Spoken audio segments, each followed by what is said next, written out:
Hello student, हम फिर से हमारा फ्रॉक कल्चर ये टॉपिक कंटिन्यू करेंगे। लास्ट वीडियो में हमने फ्रॉक कल्चर के बारे में उसके कैरेक्टर्स पढ़े थे कि फ्रॉक के कैरेक्टर्स कैसे होते हैं। ओके, एडल्ट से लेके उसके मैचुरेशन फेज टैडपोल, ये सब इसके बारे में पढ़े थे। Then we have studied about its edible species के बारे में पढ़े थे। उसमें 4 स्पीसीज में जो सबसे कॉमनली कल्चर किया जाता है वो है bull frog, that is Rana catesbeiana. इसके कल्चर के बारे में पढ़े थे। तो हमने इसकी ब्रीडिंग लाइफ भी देखे थे कि किस टाइप से ये ग्रो करते हैं। फिर देखे थे कि इनकी जो ग्रोथ होती है बुल फ्रॉग की, उनको जाइंट फ्रॉग और we can say it jumbo frog भी बोलते हैं। तो इनकी जो ये होती है ग्रोथ होती है वो बहुत ज़्यादा स्लो होती है। वो कम से कम बड़े होने के लिए, मार्केटेबल साइज होने के लिए उनको 1 से ज़्यादा साल लगते हैं। सो अभी हम इसके फीडिंग के बारे में पढ़ेंगे, बुल फ्रॉग के फीडिंग के बारे में। सो artificial feeding.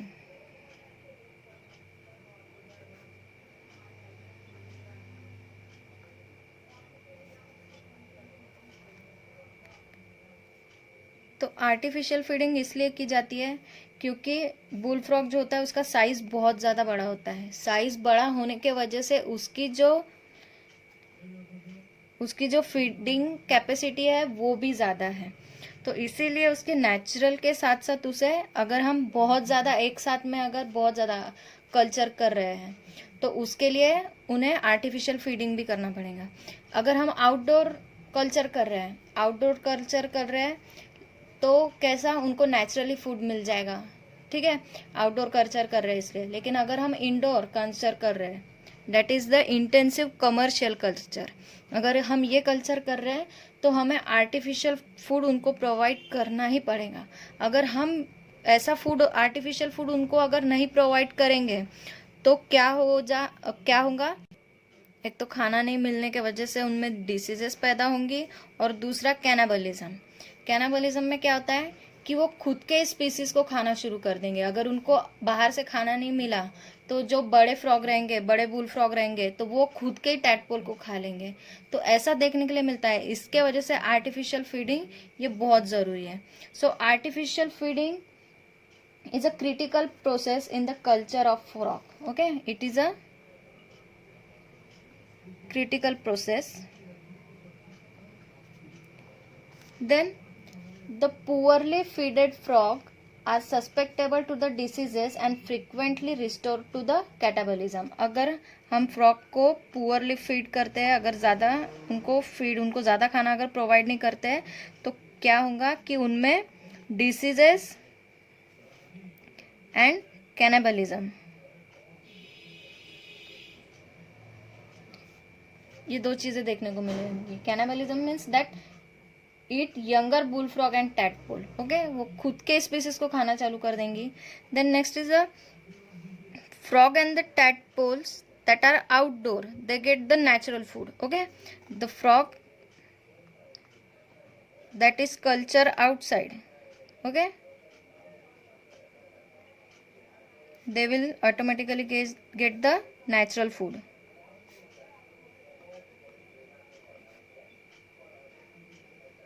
But in indoor, that is the intensive commercial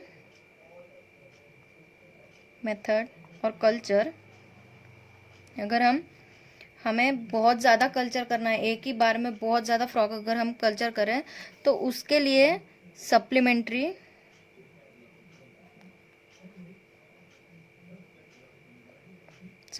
food will required. Okay, so the frogs and the tadpoles which are rare outside will obtain automatically some natural food, उनको natural food मिलेगा। but in the intensive commercial culture of frog in the higher density, अगर बहुत ज़्यादा density में कर रहे हैं तो supplementary food must be supplied, उनको देना ही पड़ेगा, ज़रूरी है। अब हमने ब्रीडिंग लाइफ में देखे थे कि जो बुल फ्रॉग के जो टैडपोल्स है वो होते हैं वेजिटेरियन। वेजिटेरियन होने के वजह से वो क्या खाएंगे, उनको अगर फीडिंग देना पड़ेगा सप्लीमेंट्री, तो उनको हम सॉफ्ट प्लांट या फिर जो एनिमल को, अदर एनिमल्स को जो फीड देते हैं जैसे कि राइस ग्रेन और ऑयल केक्स, ये टाइप का फीड हम बुल फ्रॉग के टैडपोल को देंगे। लेकिन एक्सेप्टेबल जो मीट खाते हैं, जो फ्रॉग मीट खाते हैं, तो उनके लिए boiled potatoes, meat scarps and chicken, ये टाइप का फीड हम उनको देंगे। Then once the tadpole has metamorphosed into the adult frog, the feeding become especially difficult। एक बार अगर टैडपोल से वो एडल्ट स्टेज में चले गए, टैडपोल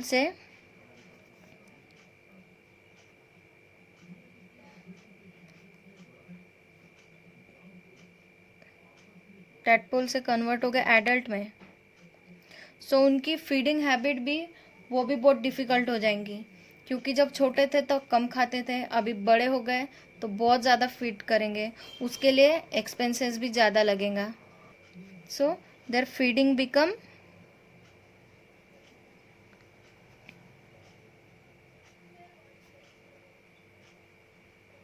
डिफ़िकल्ट।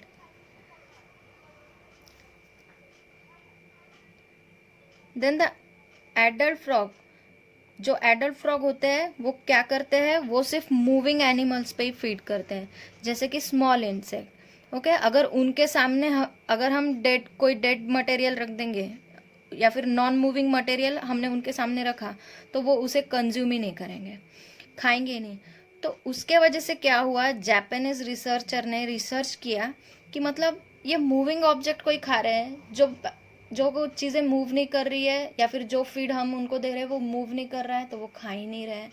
जब छोटे थे, टैडपोल थे, तब तो वेजिटेरियन थे, तो वो प्लांट मैटर के ऊपर फीड कर रहे थे, लेकिन अब बड़े हो गए तो अब वो मूविंग ऑब्जेक्ट पे ही फीड कर रहे हैं। तो उन्होंने एक टेक्निक निकाली।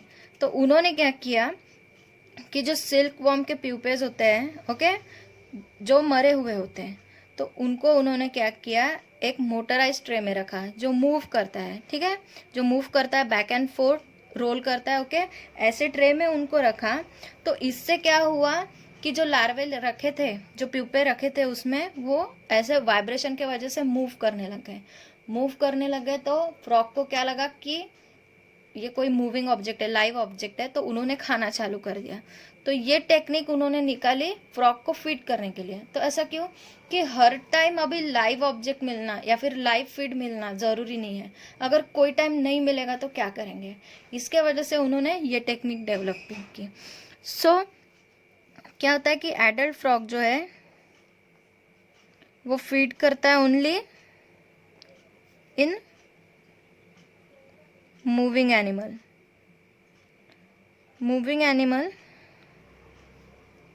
For example small insect.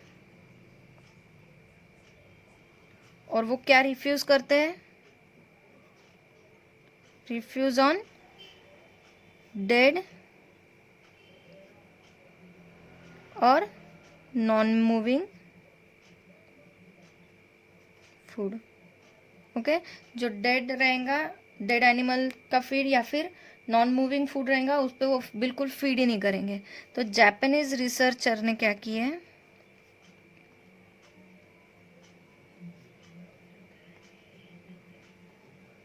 एक टेक्निक डेवलप की है जिसमें क्या किए कि डेड सिल्कवर्म के प्यूपेज को एक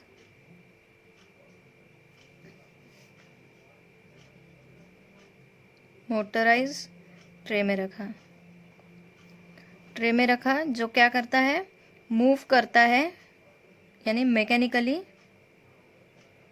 मैकेनिकली रोल करता है बैक एंड फोर्थ। इससे क्या हुआ कि जो डेड एनिमल था उसको स्टिमुलेशन मिला, ओके, और वो ऐसा मतलब फ्रॉग को ऐसा लगा कि वो लाइव चीज़ें हैं। Then stimulates live animal motion. Due to the live feeding habit,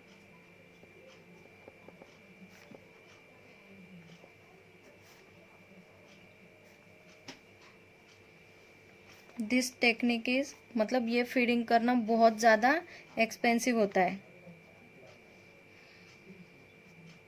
हर बार ज़रूरी नहीं है कि लाइव फीड मिले, इसके वजह से उनको खरीदना पड़ता है, इसके वजह से इसके जो एक्सपेंसेस है वो थोड़े ज़्यादा है। Then the uses of strong flood light to illuminate the shore line at the night will attract the flying insect and provide the additional food for the frog। तो क्या होता है कि अगर हम सपोज आउटडोर कर रहे हैं या फिर इंडोर भी हम अगर कर रहे हैं, पानी में कर रहे हैं, तो क्या होता है कि साइड में हम एक बड़ा लाइट लगा सकते हैं। बड़ा लाइट लगाने की वजह से क्या होगा, जो इंसेक्ट होते हैं वो उसकी तरफ अट्रैक्ट होंगे। अट्रैक्ट होने के वजह से जो फ्रॉग को है वो नेचुरल फूड मिल जाएगा, इससे हमारे एक्सपेंसेस थोड़े कम हो सकते हैं। So using of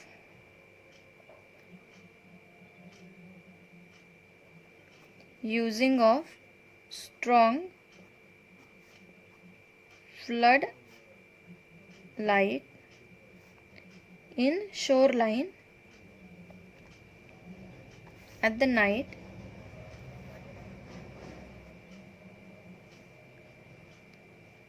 they will attract the small insect। इससे उनको नेचुरल फूड और लाइव फूड भी मिल जाएगा। Then next is the pond design. सुना पॉन्ड डिजाइन, अब जो पॉन्ड में हम कल्चर करने वाले हैं वो किस टाइप से होना चाहिए। So a mature bull frog में required as much as 21 feets of the shore line as its exclusively feeding territory. Okay, so the mature bull frog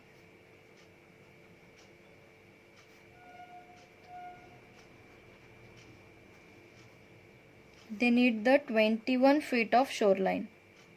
okay, 21 feet of shoreline की उनको ज़रूरत पड़ेगी। और वो कैसे होते हैं, एक्सक्लूसिवली फीडिंग टेरिटरी। जहाँ पे भी जाएंगे अगर उनको फीडिंग करना है या उनको रेस्ट करना है तो उनका टेरिटरी बिहेवियर होता है, मतलब एक जहाँ पे जाएगा तो एक के पीछे सब जाएंगे। So due to this behaviour they need the, due to the territory behaviour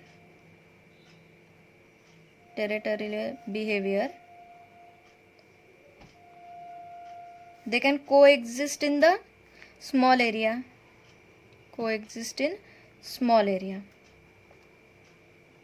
एक जहाँ पे रहेगा एक के पीछे सब रहेंगे, उसके वजह से उनको ज्यादा जगह की जरूरत नहीं पड़ेगी।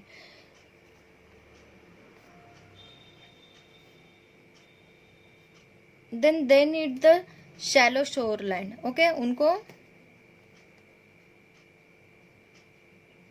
शैलो शोर लाइन चाहिए, किसके लिए, फॉर रेस्टिंग एंड फीडिंग। उनको रेस्ट करने के लिए और फीड करने के लिए शैलो शोर लाइन की जरूरत पड़ती है, और ऐसे ही इसमें वो फ्रॉग रह सकते हैं। इसका मतलब कि जो टोटल साइज जो पॉन्ड की है वो इम्पोर्टेंट नहीं है। ओके, जो टोटल साइज होती है वो इम्पोर्टेंट नहीं है, बट शैलो शोर लाइन ये जरूरी है। So the total size of the pond is not important as a shore line. Okay, because the frogs use the shallow shore line to rest and the feed. The large expenses of the deep and open water are seldom use by the frog. Frog जो रहते हैं वो ज्यादातर deep water में और open water में रहते हैं। Then the regular shape round और the regular shape like round or square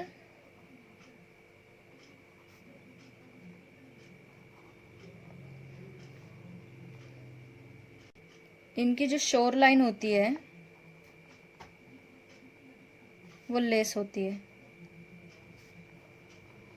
okay, जो रेगुलर शेप में अगर हम प्रॉपर शेप में बनाएंगे बराबर से राउंड या स्क्वायर, इनकी जो शोर लाइन होती है वो लेस होती है। और जो इरेगुलर शेप के जो पॉन्ड होते हैं उनकी जो शोर लाइन है वो मोर होती है। ओके, जैसे कि हम ये राउंड बना रहे हैं या फिर ऐसे स्क्वायर में बना रहे हैं तो इनकी जो शोर लाइन है वो कम हो गई। लेकिन अगर हम ऐसा ये टाइप से इरेगुलर शेप में बना रहे हैं तो इनकी जो ये शोर लाइन है वो ज़्यादा है। तो ऐसे ही कंडीशन में जो फ्रॉग होते हैं वो ज़्यादा रहना पसंद करते हैं, ऐसी कंडीशन में वो रेस्ट और फीड करते हैं। सो हमें अगर इनके शोर लाइन को अगर इंक्रीज करना है तो इंक्रीज करने के लिए क्या करना पड़ेगा, constructing a long narrow pond with a area. Okay, long narrow pond with a numerous island. अगर इरेगुलर शेप में बनाना है तो फिर हमें क्या करना पड़ेगा कि हमें लॉन्ग और narrow pond, long and narrow pond construct करना पड़ेगा. उसी के ही साथ साथ हमें कुछ छोटे छोटे न्यूमरस इजलैंड, ताकि फ्रॉग वहाँ रह सके, और शैलो बेस,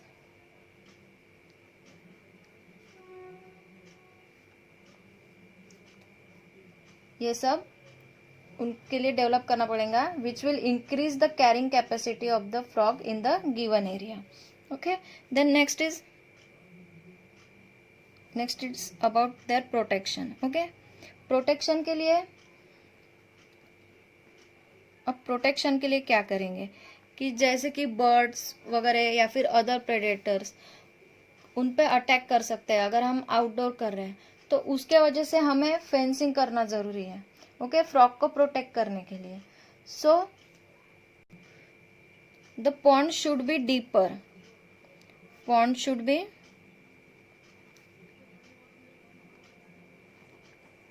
डीपर, ज़्यादा डीप होना चाहिए pond. Okay, to protect the adult frogs and tadpole from the extremely hot and cold climate. अगर ज़्यादा ठंडी हो गई तो भी इफेक्ट हो सकता है, ज़्यादा गर्मी हो गई तो भी इफेक्ट हो सकता है. So according the depth of the pond must varied with the climate. Climate के हिसाब से हमको उनकी डेप्थ चेंज करनी पड़ेंगी. So in the southern USA the water from 1 to 2 feet deep is adequate, but in the northern, south में तो 1 to 2 feet deep होता है, लेकिन नॉर्थ एरिया में कितना, 6 से लेके 12 तक. ठीक है, इन साउथर्न यूएसए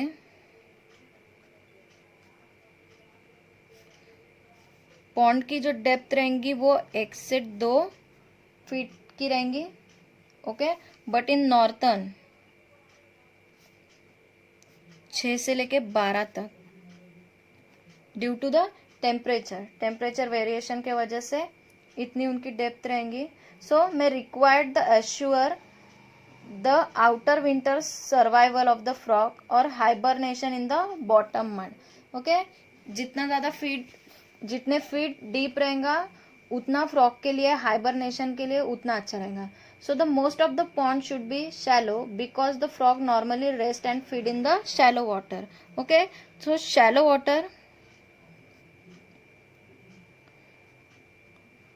वाटर और पॉन्ड इज कंपल्सरी.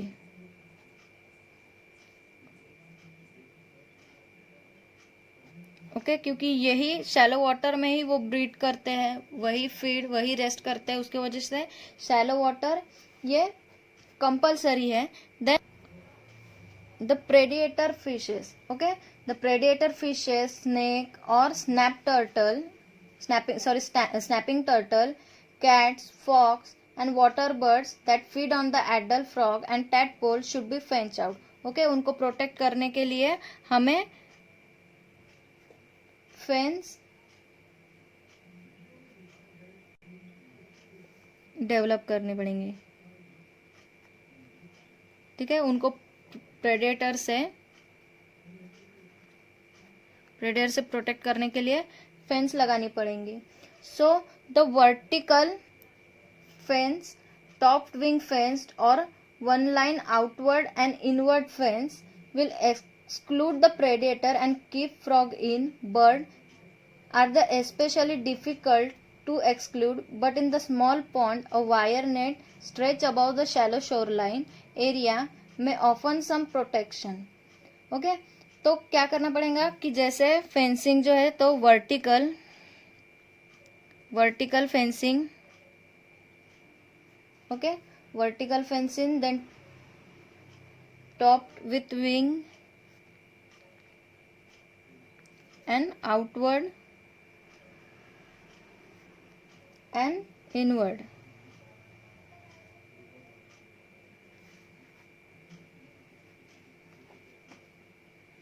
फेंसिंग, ये प्रोटेक्शन के लिए हमें लगाना ही पड़ेगा। अगर ये नहीं लगाएंगे तो जो प्रेडेटर्स होंगे वो फ्रॉग को वहाँ पे रहने ही नहीं देंगे। और सबसे बड़ा प्रॉब्लम फ्रॉग कल्चर में होता है बर्ड से। अगर हमने आजू बाजू से फेंसिंग वाटर में लगा भी दी है, ओके, आजू बाजू से फेंसिंग लगाने के बाद भी जो बर्ड्स होते हैं वो उन पे अटैक करते हैं। तो इसके लिए हम क्या करेंगे कि बर्ड्स अटैक नहीं करने चाहिए, इसलिए हम ऊपर से wire net,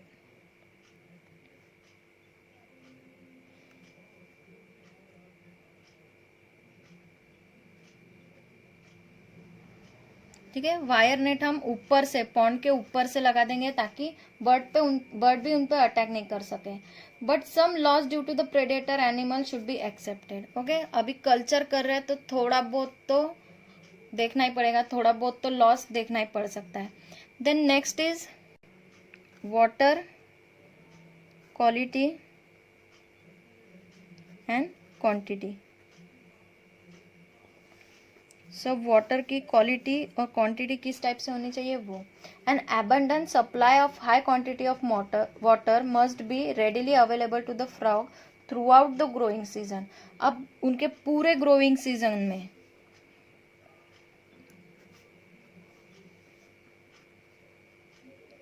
adequate supply of water,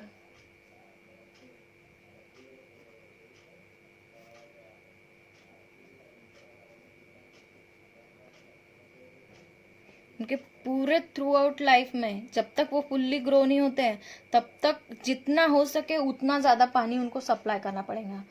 for good growth the water temperature should be remain relatively constant at 20 degree to 26 degree Celsius. अब हम बुल फ्रॉग के बारे में देख रहे हैं, बुल फ्रॉग के कल्चर के बारे में देख रहे हैं।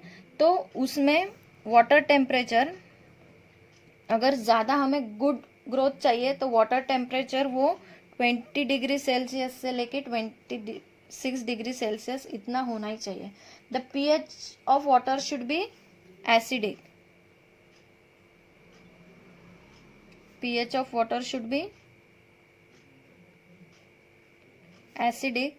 Then dissolve oxygen, okay, dissolve oxygen always should be present because the tadpole as a fish breathe by the gills and depend on the available oxygen। okay, जो dissolve oxygen है वो present होना ही चाहिए क्योंकि जो tadpoles होते हैं वो फिश के जैसे ही वो गिल्स से रेस्पायर करते हैं। ओके, उनकी जो रेस्पिरेशन प्रोसेस होती है वो गिल्स से होती है, उसके वजह से they are totally depend upon the oxygen. Okay, always should be present.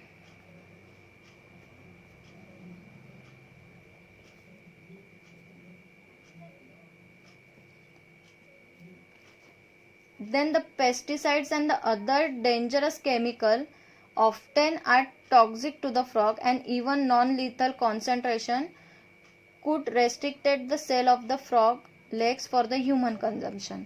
जो वाटर है उस पे पेस्टिसाइड्स या फिर अदर केमिकल्स से, ओके, जो वाटर है इट शुड बी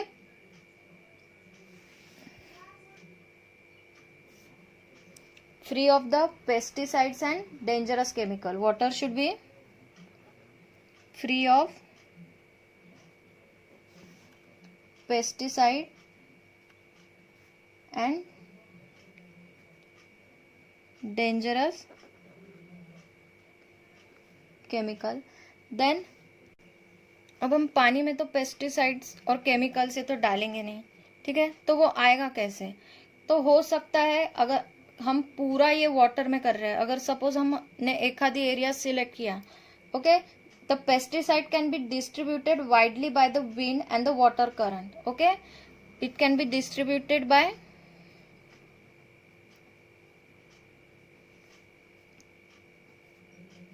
विंड और वाटर करंट, ठीक है। अगर कोई ऐसा एरिया लिया है जहाँ पे एग्रीकल्चर एरिया है या फिर वहाँ पे कोई केमिकल फैक्ट्री वगैरह है, तो विंड के वजह से, हवा के वजह से या वाटर करंट के वजह से हो सकता है कि पेस्टिसाइड या फिर कोई भी डेंजरस केमिकल वो विंड के वजह से वाटर के करंट थ्रू फ्लो हो जाए। तो जो हमें साइट जो सिलेक्ट करनी है, it should be selected with the care and intelligent site selection. Okay, जो साइट हम सिलेक्ट करेंगे that should be selected with the care. अच्छी जगह जहाँ पे एग्रीकल्चर एरिया नहीं है या फिर जहाँ पे कोई इंडस्ट्री नहीं है, केमिकल इंडस्ट्री नहीं है, ऐसे एरिया हमको सिलेक्ट करने हैं, so the most population problem can be avoid. सो इसके आगे का हम नेक्स्ट वीडियो में कंटिन्यू करेंगे। एक बार रिवीजन कर लेते हैं कि आज के टॉपिक में हमने क्या क्या देखा। तो इसमें हमने देखा बुल फ्रॉग के आर्टिफिशियल फीडिंग के बारे में।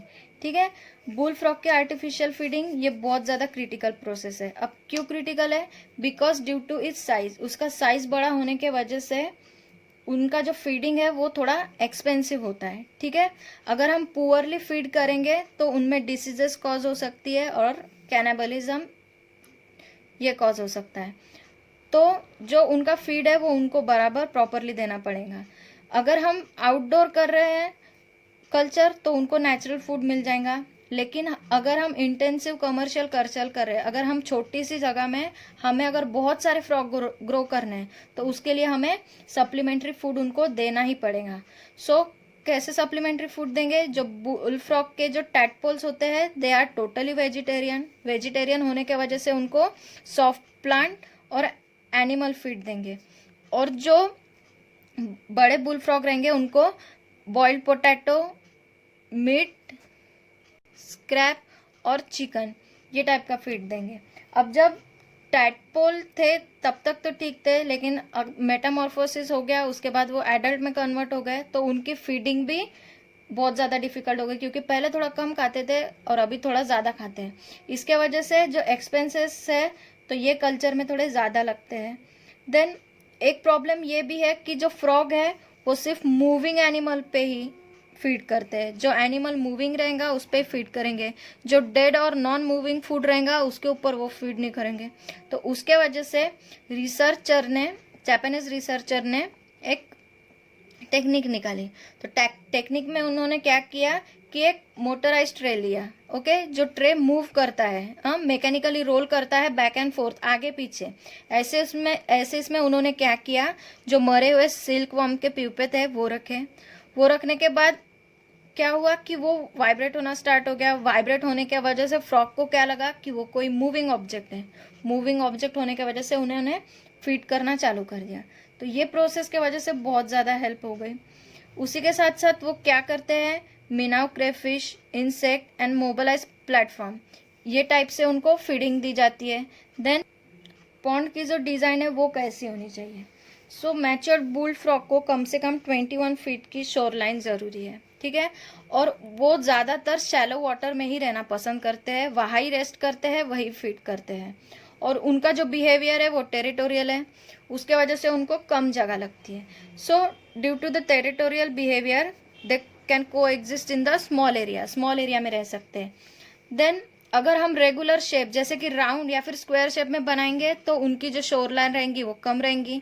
अगर इरेगुलर शेप में बना रहे हैं तो उसकी जो शोर लाइन रहेंगी वो ज़्यादा रहेंगी। अब प्रोटेक्शन के बारे में, अगर हमें उनको प्रोटेक्ट करना है फ्रॉग को, किससे? प्रेडिएटर से या फिर बर्ड से। ठीक है, तो इसके लिए क्या होना चाहिए, पॉन्ड जो होना चाहिए वो डीपर होना चाहिए। ठीक है, पॉन्ड शुड बी डीपर, जितना ज़्यादा डीप रहेगा उतना ज़्यादा उनको वो प्रोटेक्ट करेगा। सो प्रोटेक्शन के लिए क्या कर रहे हैं, फेंस बना रहे हैं। सो बर्ड से प्रोटेक्ट करने के लिए हम वायर नेट लगा रहे हैं, ऊपर से वायर नेट लगा रहे हैं। तो उसके वजह से क्या होगा, बर्ड जो है वो फ्रॉग पे अटैक नहीं कर पाएंगे। लेकिन इतना सब करने के बाद भी थोड़ा बहुत तो लॉस देखना ही पड़ेगा। Then next is the water quantity and quality. ठीक है, अब उनको ग्रो करना है, फ्रॉग को अगर ग्रो करना है तो बहुत ज़्यादा पानी की ज़रूरत पड़ने वाली है। जब तक हम उनको सेल नहीं करेंगे मार्केटेबल साइज तक, तब तक उनको जितना ज़्यादा पानी हो सकता है उतना ज़्यादा पानी सप्लाई करेंगे। अब हम बुल फ्रॉग का कल्चर देख रहे हैं, इसलिए उसका वाटर टेम्परेचर उनके कल्चर के लिए 20 डिग्री से लेके 26 डिग्री इतना लगेगा। pH of water should be acidic और dissolve oxygen should be always present. अब डिजॉल्व ऑक्सीजन क्यों प्रेजेंट होना चाहिए? क्योंकि जब टैडपोल कंडीशन में रहेंगे so they will breathe with their gills, gills से ब्रीथ करने वाले हैं, ब्रीथ बाय द गिल्स।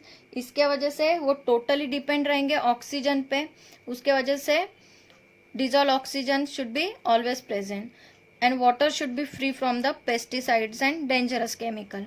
अब हो सकता है कि अगर हमने एग्रीकल्चर एरिया या फिर कोई केमिकल फैक्ट्री एरिया ऐसी जगह पे हमने पानी में सिलेक्ट किया तो बाय द विंड और द वाटर करंट इसके वजह से केमिकल आ सकते हैं।